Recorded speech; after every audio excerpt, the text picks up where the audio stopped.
Channel 13.8 പ്രതിനിധി ശ്രീ അജേഷ്. ബഹുമാനപ്പെട്ട അധ്യക്ഷൻ, വേദിയിലും സദസ്സിലും ഇരിക്കുന്ന വ്യക്തിത്വങ്ങളെ, എനിക്ക് കലാനാഥൻ മാഷിനെ പരിചയം ഒരു 23 വർഷം മുമ്പാണ് എന്ന് പറഞ്ഞ് എല്ലാവരും ഇവിടെ അത്ഭുതത്തോടുകൂടി നോക്കാം. അതങ്ങനെ 23 വർഷം മുമ്പെന്നുള്ളത്. അതായത് ഞാൻ ഡിഗ്രി പഠനം കഴിഞ്ഞത് ഒരു 2000-2001 കാലഘട്ടത്തിലാണ്. അപ്പോൾ എൻ്റെ കൂടെ ഉണ്ടായിരുന്ന എൻ്റെ കാമുകി ഡിഗ്രി പഠനം കഴിഞ്ഞപ്പം ആ ഒരു ഇത് കഴിഞ്ഞല്ലോ. അപ്പോൾ പിന്നെ കാമുകി കാണാൻ പോകണം. ആ സമയത്ത് നമുക്ക് നെയ്യാറ്റിൻകര ഒരു പബ്ലിക് ലൈബ്രറി ഉണ്ട്. അപ്പോൾ കാമുകി ഈ പറഞ്ഞതുപോലെ കമ്പ്യൂട്ടർ കോഴ്സാണ് പഠിക്കാൻ പോകുന്നത്. അപ്പോൾ പബ്ലിക് ലൈബ്രറി ഓപ്പോസിറ്റാണ് സ്കിൽ പോയിൻ്റ് എന്ന് പറയും. അപ്പോൾ ഞാൻ ഈ പബ്ലിക് ലൈബ്രറിയിലുണ്ടാവും. അപ്പോൾ പഠിച്ചിറങ്ങി വരുമ്പോൾ കാണാമല്ലോ. ഈ പബ്ലിക് ലൈബ്രറിയിൽ ഉണ്ടായിരുന്നപ്പോൾ പുസ്തകങ്ങളൊക്കെ വായിക്കുമായിരുന്നു. അപ്പോഴാണ് യുക്തിരേഖ കാണുന്നത്, വായിക്കുന്നത്. ആ യുക്തിരേഖയിൽ ഒരു പ്രധാനപ്പെട്ട ഒരു പങ്ക്തി ഉണ്ടായിരുന്നു കലാനാഥൻ മാഷിൻ്റെ ചോദ്യം മറുപടി, അതിൻ്റെ ആ ഒരു ഇത്. പിന്നെ കലാനാഥൻ മാഷിൻ്റെ ലേഖനങ്ങളും ഉണ്ടായിരുന്നു. അത് എനിക്ക് തോന്നുന്നു എല്ലാ മാസവും 10-ാം തീയതിയാണെന്ന് തോന്നുന്നു ആ യുക്തിരേഖ അവിടെ വരുന്നതെന്നുള്ളത്. അന്ന് ധനുവച്ചർ സുകുമാരഞ്ചൻ്റെ നേതൃത്വത്തിലാണെന്ന് തോന്നുന്നു അവിടെ അത് വന്നത്. ഞാൻ ആ മാസിക മൊത്തം വായിക്കും. അതിൽ ഏറ്റവും കൂടുതൽ ഞാൻ ചോദ്യോത്തര പങ്ക്തിയിൽ ഓരോ ആൾക്കാർ ചോദിക്കുന്ന ചോദ്യങ്ങൾക്ക്, അതിൽ അന്നത്തെ രീതിയിൽ ചോദിക്കുന്ന ചോദ്യങ്ങൾക്ക് കലാനാഥൻ മാഷ് പറയുന്ന മറുപടി വളരെ സിമ്പിളായിട്ടാണ്, ഏതൊരു സാധാരണക്കാരനും മനസ്സിലാകുന്ന രീതിയിലുള്ള മറുപടി. അത് ഞാൻ വളരെ ആസ്വദിച്ച് ഞാനത് വായിച്ചിട്ടുണ്ടായിരുന്നു. എല്ലാ മാസവും ഞാൻ അത് വായിക്കുമായിരുന്നു. കാര്യം അന്ന് ഈ പറഞ്ഞതുപോലെ നമുക്ക് ബസ് കാശൊന്നുമില്ല, സൈക്കിൾ ചവിട്ടിയാണ് പോകുന്നത്. ബസ് കാശൊന്നും തരത്തില്ല. അപ്പം ഞാനന്ന് വീട്ടിലിരുന്ന് തന്നെ ഒരു JDC കോഴ്സ് പഠിക്കുകയാണ്. ഈ പറഞ്ഞതുപോലെ എനിക്ക് കാമുകിയും കാണാം, ഇതും വായിക്കാം. അങ്ങനെ അപ്പോൾ ഞാൻ പറഞ്ഞു വന്നത് ഇത്രയേ ഉള്ളൂ. ഇപ്പം ഞാനിവിടെ പ്രതിനിധീകരിച്ച് നിൽക്കുന്നത് ചാനൽ 13.8, ഒരു യുക്തിവാദ ചാനൽ എന്നുള്ള രീതിയിലാണ് എനിക്ക് ഇവിടെ ഒരു അവസരം കിട്ടിയത്. ഇന്നിപ്പം നമ്മുടെ ചാനലിന് ഏകദേശം 1 ലക്ഷത്തിനടുത്ത് സബ്സ്ക്രൈബേഴ്സ് ഉണ്ട്. ഇപ്പോൾ ഒരു കാര്യം നമുക്ക് പ്രചരിപ്പിക്കണമെങ്കിൽ വളരെ ഈസിയാണ്. കാര്യം സോഷ്യൽ മീഡിയ, ആധുനിക സാങ്കേതിക വിദ്യയും അത്രത്തോളം വളർന്നിട്ടുണ്ട് എന്നുള്ളതാണ്. പക്ഷേ ഇതായിരുന്നില്ല അവസ്ഥ. ഈ 1987 കലാനാഥൻ മാഷിൻ്റെയൊക്കെ കാലഘട്ടത്തിൽ ഇതായിരുന്നില്ല അവസ്ഥ. അന്ന് എന്തായിരുന്നു? പോസ്റ്റർ പ്രചാരണം, അല്ലെങ്കിൽ ഇൻലൻഡിൽ കത്തിൽ പോസ്റ്റ് കാർഡ് അയക്കുക, മാസികയിൽ ഇതേപോലെ പ്രസിദ്ധീകരിക്കുക. ഇപ്പം ഈ ഒരു യോഗം വിളിച്ചു കൂട്ടിയ എത്ര വേഗത്തിലാണ് ഗോവൻ ചേട്ടൻ പറഞ്ഞ് ഇങ്ങനെ എല്ലാവരും ഇവിടെ വന്നത് ആ ഒരു ആധുനിക സാങ്കേതിക വിദ്യയുടെ പുറത്താണ് ഇന്ന് ഇവിടെ ഇത്രയും പേര് ഒത്തുകൂടിയിരിക്കുന്നത്, വളരെ നിസ്സാര സമയം കൊണ്ട്. പക്ഷെ അന്ന് അങ്ങനെ ആയിരുന്നില്ല. അപ്പോൾ അന്ന് ആ കാലത്ത് ചെയ്ത ഈ കലാനാഥൻ മാഷ് പോലെയുള്ള ആൾക്കാർ ചെയ്ത പ്രവർത്തനങ്ങളെ നമ്മൾ എത്രത്തോളം വിലമതിക്കണമെന്നുള്ളത് നമുക്കിപ്പം നിന്ന് ചിന്തിച്ചാൽ നമുക്ക് മനസ്സിലാവും. അതുകൊണ്ട് അദ്ദേഹത്തിൻ്റെ ഈ പ്രവർത്തനങ്ങൾക്ക് മുമ്പിൽ ശിരസ് നമിച്ചുകൊണ്ട് നിർത്തുന്നു. നന്ദി, നമസ്കാരം. അടുത്തതായി യുക്തിവാദ പഠന കേന്ദ്രത്തിൻ്റെ പ്രതിനിധി ശ്രീ AC ജോർജ് സംസാരിക്കുന്നു. ഇതുവരെ സംസാരിച്ച വ്യക്തികൾ കലാനാഥൻ മാഷുമായിട്ട് വളരെ അടുത്ത് ഇടപഴകിയിട്ടുള്ള ആളുകളാണ്. മറിച്ച് ഞാൻ പുസ്തകങ്ങളിലൂടെ, അദ്ദേഹത്തിൻ്റെ എഴുത്തിലൂടെ, വള്ളിക്കുന്ന് പഞ്ചായത്തിൽ അദ്ദേഹം സൃഷ്ടിച്ചിട്ടുള്ള അത്ഭുതങ്ങളിലൂടെ മാത്രം അദ്ദേഹത്തെ കണ്ടറിഞ്ഞിട്ടുള്ള ആളാണ്. 2019 ഏപ്രിൽ മാസം 7-ാം തീയതി ഞാനിപ്പോൾ പ്രതിദാനം ചെയ്യുന്ന യുക്തിവാദ പഠന കേന്ദ്രത്തിൻ്റെ ഒരു സെമിനാർ എറണാകുളത്ത് ഉദ്ഘാടനം ചെയ്യുവാനായിട്ട് അദ്ദേഹത്തിന് നമ്മൾ ക്ഷണിക്കുകയുണ്ടായി. 10 മണിക്കാണ് പരിപാടി. 9:30 ഇന്നലെ കഴിഞ്ഞ പോലെ ഓർക്കുകയാണ്, കോവിഡിന് മുൻപുള്ളൊരു കഥയാണ്. 9:30 അദ്ദേഹം ആ വേദിയിൽ എത്തിച്ചേരുകയും നമ്മൾ സംഘാടകർ മാത്രമുള്ള ഒരു ഇതിനകത്ത് അധികം ആളുകളും വരാത്ത സമയത്ത് ഉദ്ഘാടകനായ കലാനാഥൻ മാഷ് അവിടെ നിന്ന് 9:30 ഈ പറയുന്ന എറണാകുളത്ത് എത്തിച്ചേർന്നുള്ളത് നമുക്ക് അത്ഭുതം ഉണ്ടാക്കിയൊരു കാര്യമാണ്. അന്നാണ് അദ്ദേഹത്തെ ഞാൻ ആദ്യമായിട്ട് അടുത്ത് ഇടപഴകി സംസാരിക്കുന്നത്. അതിനു മുമ്പ് അദ്ദേഹത്തെ വേദിയിൽ കണ്ടിട്ടുണ്ട്, ചുരുക്കം പ്രഭാഷണങ്ങൾ കേട്ടിട്ടേ ഉള്ളൂ. ബാക്കി മുഴുവൻ ഞാൻ ആദ്യം പറഞ്ഞ പോലെ പുസ്തകങ്ങളിലൂടെ, അദ്ദേഹത്തിൻ്റെ ലേഖനങ്ങളിലൂടെ പരിചയപ്പെട്ടിട്ടേ ഉള്ളൂ. ഇത്രയും സിമ്പിളായ ഒരാളാണ്. ഇപ്പോൾ ആദ്യം പറഞ്ഞ പോലെ ഫിറയുടെ ദേശീയ സെക്രട്ടറി ആയിരുന്ന ഒരാൾ, കേരള യുക്തിവാദ സംഘത്തിൻ്റെ സംസ്ഥാന പ്രസിഡൻറ്റും രക്ഷാധികാരിയൊക്കെ ആയിരുന്ന ഒരാൾ, വളരെ ലളിതമായി മറ്റുള്ളവരോട് പെരുമാറുന്ന നമ്മൾ അത്ഭുതത്തോടെ കാണുന്നത്. അന്ന് അദ്ദേഹത്തെ പരിചയപ്പെടുവാനും അദ്ദേഹം അന്ന് സംസാരിച്ചപ്പോൾ 2 കാര്യങ്ങൾ വളരെ എന്താ പറയുക, ആഴത്തിൽ നമ്മളെ സ്പർശിക്കുന്ന രീതിയിൽ ചൂണ്ടിക്കാണിക്കുകയുണ്ടായി. അതിലൊന്ന്, മതത്തിനെതിരെയുള്ള ആറ്റം ബോംബാണ് ശാസ്ത്രം. അദ്ദേഹത്തിൻ്റെ വീഡിയോയ്ക്കകത്ത് നിന്ന് എപ്പോൾ വേണമെങ്കിലും നോക്കി നമുക്ക് കിട്ടുന്ന ഒരു വാക്കാണ് അത്. സാധാരണ ഒരു ആൾ പറയുന്നൊരു കാര്യമല്ല. മതത്തെ ആഴത്തിൽ പഠിച്ചിട്ടുള്ള, മതത്തിൻ്റെ മുന്നോട്ടുള്ള പ്രയാണത്തിൽ അവരനുഭവിക്കാൻ പോകുന്ന കഷ്ടതകളെ നേരിൽ കണ്ട് അല്ലെങ്കിൽ തിരിച്ചറിവ് കൊണ്ട് പറഞ്ഞതാണ് മതത്തിൻ്റെ നശിക്കാനുള്ള ആറ്റം ബോംബാണ് ശാസ്ത്രം. ശാസ്ത്രം എന്തോരം പതിരിക്കുന്നുവോ അല്ലെങ്കിൽ എന്തോരം മുന്നോട്ട് പോകുന്നുവോ അത്രയും പിന്നോട്ട് മതം പോകും എന്നാണ് അദ്ദേഹം അതുകൊണ്ട് വ്യക്തമാക്കിയത്. രണ്ടാമത്തെ ഒരു കാര്യം അദ്ദേഹം പറഞ്ഞത്, യുക്തിവാദികൾ എന്ന് പറയുന്ന വിഭാഗക്കാർ, നമ്മളെപ്പോലുള്ള ആളുകൾ, ഏറ്റവും കൂടുതൽ സഹജീവിയോട് സ്നേഹവും ആദരവും അവരുടെ കഷ്ടപ്പാടിൽ താങ്ങായിട്ട് നിൽക്കേണ്ട ആളുകളാണ്. അതിന് കൂട്ടിച്ചേർത്ത് ഇങ്ങനെ പറഞ്ഞു, വിശ്വാസികൾ ഒരു സ്വർഗം ഉണ്ടെന്ന് കരുതി പ്രവർത്തിക്കുമ്പോൾ അവിശ്വാസികളായ യുക്തിവാദികൾ ഈ ഭൂമിയിൽ സഹജീവിക്ക് കഷ്ടപ്പാട് അനുഭവിക്കുന്നവർക്ക് ഒരു സ്വർഗം ഉണ്ടാക്കി കൊടുക്കുവാൻ വേണ്ടിയിട്ടാണ് നമ്മുടെ ജീവിതം ഒഴിഞ്ഞു വെച്ചിട്ടുള്ളത്. അതിനുവേണ്ടിയാണ് നമ്മൾ പടപൊരുതേണ്ടത് എന്ന് കൂടി അദ്ദേഹം കൂട്ടിച്ചേർക്കുകയും ചെയ്തു. വളരെ വിശദമായ ഒരു അറിവുകളാണ് അദ്ദേഹം മുന്നോട്ട് വച്ചിട്ടുള്ളത്. അദ്ദേഹത്തെ പോലെയുള്ള മഹാരഥന്മാർ ഉഴുതുമറിച്ച മണ്ണിലാണ് സ്വതന്ത്രചിന്തകർ എന്ന് പറയുന്ന നമ്മളെപ്പോലുള്ളവരും അല്ലാത്തവരുമായ ആളുകൾ ചവിട്ടി മെതിച്ച് പോകുന്നതും മതങ്ങളെ അല്ലെങ്കിൽ വലിച്ചെറിഞ്ഞുകൊണ്ട് ഒരു പുതിയ സമൂഹം കെട്ടിപ്പടുക്കാൻ ശ്രമിക്കുന്നതും എന്ന് മാത്രം പറഞ്ഞുകൊണ്ട് അദ്ദേഹത്തിൻ്റെ നമ്മൾ സ്മരിക്കേണ്ടത് അദ്ദേഹത്തിൻ്റെ പ്രവൃത്തികൾ പ്രാവർത്തികമാക്കിക്കൊണ്ടാണെന്ന് പറഞ്ഞുകൊണ്ട് അദ്ദേഹത്തിൻ്റെ ഈ അനുസ്മരണത്തിൽ നിങ്ങളുടെ എല്ലാവരുടെയും കൂടെ പങ്കുചേർന്നുകൊണ്ട് നിർത്തുന്നു. നന്ദി. അടുത്തതായി കേരള യുക്തിവാദ സംഘം എറണാകുളം ടൗൺ യൂണിറ്റ് പ്രസിഡൻറ്റും യുക്തിരേഖയുടെ കോളമിസ്റ്റും ശാസ്ത്രപ്രചാരകനും റിട്ടയർഡ് സയൻറ്റിസ്റ്റുമായ ശ്രീ രാമചന്ദ്രൻ സാറിനെ സംസാരിക്കാൻ ക്ഷണിക്കുന്നു. വേദിയിലും സദസ്സിലും ഇരിക്കുന്ന എല്ലാ ബഹുമാന്യർക്കും എൻ്റെ നമസ്കാരം. ഇവിടെ ഒരുപാട് കാര്യങ്ങൾ പറഞ്ഞു കഴിഞ്ഞു. ഞാൻ കുറച്ച് കാര്യങ്ങൾ കുറിച്ചാണ് വന്നിരിക്കുന്നത്. സമയം ലാഭിക്കാൻ വേണ്ടി കൂടിയാണ്. കലാകാരൻ സഹാവിൻ്റെ അഭാവം യുക്തിവാദി പ്രസ്ഥാനത്തിന് തീരാനഷ്ടമാണ്. മരിക്കുവാൻ വേണ്ടും അദ്ദേഹം വൃത്തനായിരുന്നില്ല. അദ്ദേഹത്തിൻ്റെ മുടിയും താടിയും ഒക്കെ നരച്ചതാണെന്നുണ്ടെങ്കിലും തീർച്ചയായിട്ടും അദ്ദേഹത്തിലൊരു യുവത്വം തന്നെയാണ് പ്രസരിച്ചിരുന്നത്. ചുറുചുറുക്കും ഉണ്ടായിരുന്നു. ഞാൻ ചിന്തയുടെ എഡിറ്റോറിയൽ ബോർഡിൽ ഇരിക്കുമ്പം അദ്ദേഹത്തിൻ്റെ ഒരു പുസ്തകത്തിൻ്റെ പ്രകാശനവുമായി ബന്ധപ്പെട്ട് അവിടെ വന്ന് സംസാരിക്കുന്ന അപ്പോഴാണ് ഞാൻ അദ്ദേഹമായിട്ട് പരിചയപ്പെടുന്നതും ദീർഘനേരം സംഭാഷണത്തിൽ ഏർപ്പെടുന്നതും. പാർട്ടിയുമായിട്ട് അകന്നു നിൽക്കുന്ന സമയത്ത് തന്നെയാണ് അദ്ദേഹത്തിൻ്റെ പുസ്തകം ചിന്ത പബ്ലിഷ് ചെയ്യുകയുണ്ടായതും. അന്ന് ഗോവിന്ദ മാസ്റ്ററായിരുന്നു ചിന്തയുടെ ചുമതലയുണ്ടായിരുന്ന, പാർട്ടിയുടെ ചുമതലയുണ്ടായിരുന്നതാണ്.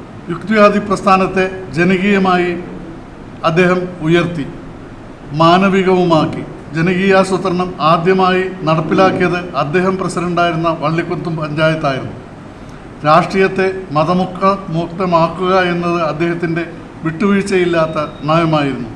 എല്ലാ എതിർകക്ഷികളും അദ്ദേഹത്തിന് എതിരല്ലായിരുന്നു. അത് ഇവിടെ പറഞ്ഞ കാര്യം തന്നെയാണ്. അദ്ദേഹവുമായി എതിരാളികൾ പോലും സഹകരിച്ചിരുന്നു.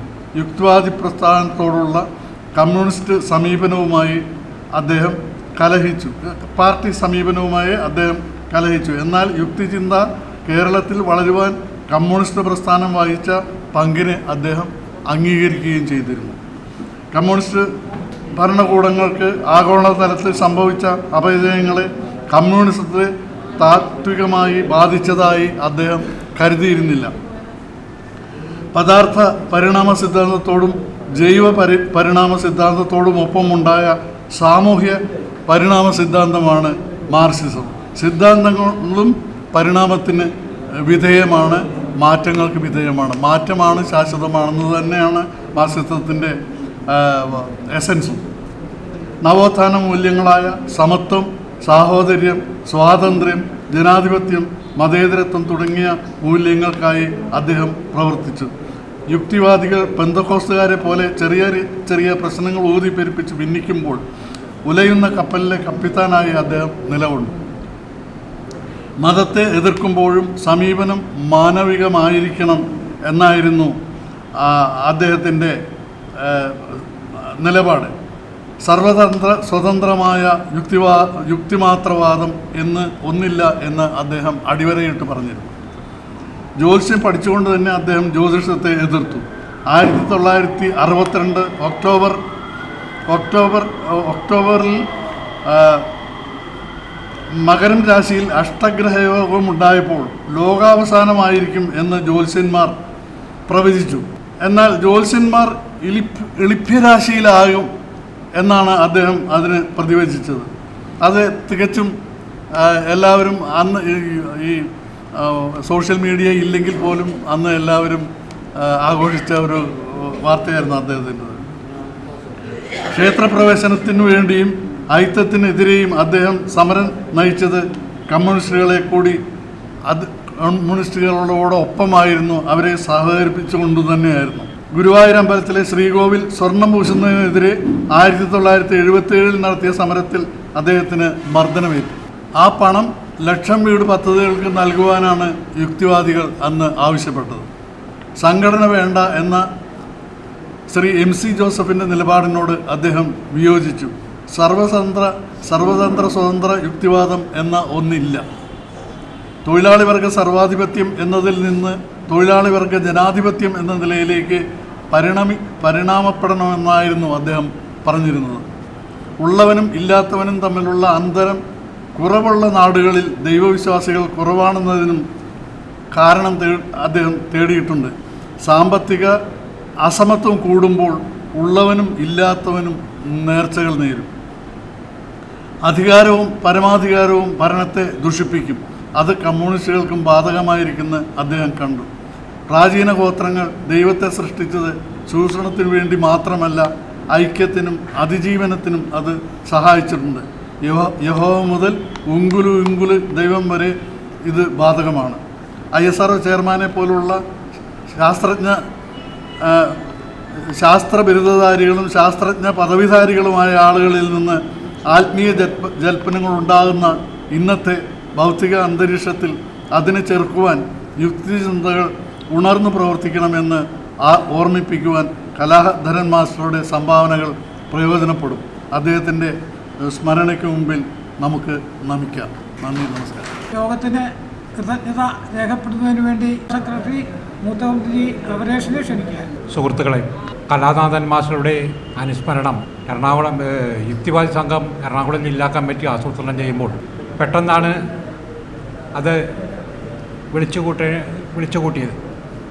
അപ്പം അത് പറയുമ്പോൾ ഈ കലാനാഥൻ മാസ്റ്ററുടെ അനുസ്മരണം കേരളത്തിൽ എല്ലായിടത്തും ജില്ലാ കമ്മിറ്റി മുതൽ സംസ്ഥാന കമ്മിറ്റിയും അതുപോലെ യൂണിറ്റ് തലത്തിലുമൊക്കെ അനുസ്മരണങ്ങൾ നടത്തിക്കൊണ്ടിരിക്കുകയാണ്.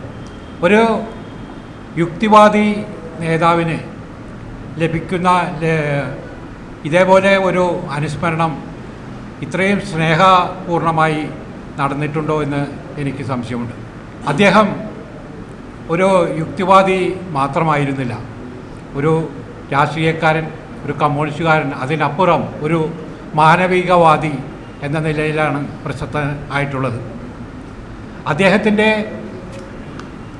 ആ വിധത്തിലുള്ള പ്രവർത്തനങ്ങൾ യുക്തിവാദി സംഘത്തിന് മുതൽക്കൂട്ടായിട്ടുണ്ടെന്നുള്ളതാണ് സത്യം.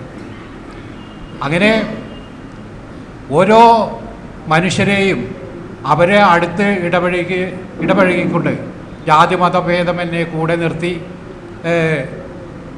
ലളിതമായി എല്ലാവരെയും കാണുകയും അവർക്ക് വേണ്ട കാര്യങ്ങൾ ചെയ്തു കൊടുക്കുകയും ചെയ്തുകൊണ്ട് യുക്തിവാദി പ്രസ്ഥാനത്തിൻ്റെ അമരക്കാരനായി വന്നപ്പോൾ അത് ഒരു വലിയ പ്രസ്ഥാനത്തിന് ഒരു വലിയ മുതൽക്കൂട്ടായി മാറിയിട്ടുണ്ട്.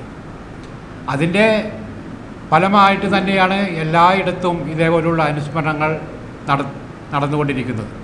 നമ്മുടെ ഈ ജില്ലാ കമ്മിറ്റി ഓർമ്മകളിൽ എന്ന ഒരു പരിപാടി സംഘടിപ്പിച്ചു. അതിൽ പങ്കെടുത്ത എല്ലാവർക്കും നന്ദി പറയുന്നു. ഇത് ഉദ്ഘാടനം ചെയ്തത് ബാർ കൗൺസിലിൻ്റെ ചെയർമാനാണ്. അദ്ദേഹം യുക്തിവാദി സംഘത്തിൻ്റെ സംസ്ഥാന സെക്രട്ടറി, പ്രസിഡൻ്റ് എന്നീ നിലകളിൽ വളരെ കാലം പ്രവർത്തിച്ചിട്ടുള്ള ആളാണ്. അദ്ദേഹത്തിന് കൃതജ്ഞത രേഖപ്പെടുത്തിക്കൊള്ളുന്നു. പിന്നീട് സംസാരിച്ച അഡ്വക്കേറ്റ് മോഹനചന്ദ്രൻ, അദ്ദേഹം കലാനാഥൻ മാസ്റ്ററുടെ ആ ചെറുപ്പത്തിലേ തുടങ്ങി പരിചയപ്പെട്ട, മലപ്പുറത്ത് നിന്ന് പരിചയപ്പെട്ട ആ കാര്യങ്ങളൊക്കെ ഇവിടെ വിശദീകരിക്കുകയുണ്ടായി. ആ കാര്യങ്ങളൊക്കെ നമുക്ക് പുതിയ അനുഭവങ്ങളാണ്. അദ്ദേഹം മോഹനചന്ദ്രന് കൃതജ്ഞത രേഖപ്പെടുത്തിക്കൊള്ളുന്നു. പിന്നീട് ഇവിടെ സംസാരിച്ച സജീവൻ അന്തിക്കാട്, അദ്ദേഹം ഒരു സിനിമാ പ്രവർത്തകനാണ്, ഒപ്പം യുക്തിവാദി പ്രസ്ഥാനത്തിൻ്റെ ഒരു പ്രവർത്തകനാണ്. അദ്ദേഹം ആ സിനിമ എടുക്കുമ്പോൾ അതിനുവേണ്ടി ഏറ്റവും കൂടുതൽ പ്രചോദനം നൽകിയത് കലാനാഥൻ മാസ്റ്ററാണെന്ന് ഇവിടെ വിശദീകരിക്കുകയുണ്ടായി. അദ്ദേഹത്തെക്കുറിച്ച് എത്ര പറഞ്ഞാലും തീരാത്ത തരത്തിൽ അദ്ദേഹത്തിൻ്റെ അനുഭവങ്ങളുണ്ടെന്നും അദ്ദേഹം ഇവിടെ വെളിപ്പെടുത്തുകയുണ്ടായി. ആ സജീവൻ അന്തിക്കാടിനും കൃതജ്ഞത രേഖപ്പെടുത്തിക്കൊള്ളും. പിന്നീട് സി രാമചന്ദ്രൻ, അദ്ദേഹം യുക്തിവാദി പ്രസ്ഥാനത്തിലേക്ക് വന്നിട്ട് അധികകാലമൊന്നും ആയിട്ടില്ല, അത് ശാസ്ത്രജ്ഞനാണ്. എങ്കിലും ഇന്ന് വളരെ സജീവമായി യുക്തിവാദി പ്രസ്ഥാനത്തിൽ പ്രവർത്തിക്കുകയും യുക്തിവാദി സംഘത്തിൻ്റെ മാസികയായ യുക്തിരേഖയുടെ എഡിറ്റോറിയൽ ബോർഡ് മെമ്പർ കൂടിയാണ്. അദ്ദേഹത്തിന് നമ്മുടെ സംഘത്തിൻ്റെ വൈസ് പ്രസിഡൻ്റ് കൂടിയാണ്. അദ്ദേഹത്തിനും ഈ കൃതജ്ഞത രേഖപ്പെടുത്തിക്കൊള്ളുന്നു. പിന്നീട് സംസാരിച്ച ഫ്രീ തിങ്കേഴ്സ് ഫോറത്തിൻ്റെ നേതാവ്, അദ്ദേഹത്തിനും കൃതജ്ഞത രേഖപ്പെടുത്തിക്കൊള്ളുന്നു. പിന്നെ ഇവിടെ പങ്കെടുത്ത വളരെയേറെ ബുദ്ധിമുട്ടുകൾ സഹിച്ചിട്ടാണ് ഇവിടെ ഓരോരുത്തരും വളരെ അകലെ നിന്ന് പോലും വന്നു ചേർന്നിട്ടുള്ളത്. അവർക്കും കൃതജ്ഞത രേഖപ്പെടുത്തിക്കൊള്ളുന്നു. പിന്നെ ഇത് മുഴുവൻ കവർ ചെയ്യാൻ വന്ന അദ്ദേഹത്തിനും യുക്തിവാദി സംഘത്തിൻ്റെ പേരിൽ കൃതജ്ഞത രേഖപ്പെടുത്തിക്കൊള്ളുന്നു. പിന്നെ എല്ലാവർക്കും ഒരിക്കൽ കൂടി കൃതജ്ഞത രേഖപ്പെടുത്തിക്കൊണ്ട് വാക്കുകൾ അവസാനിക്കും.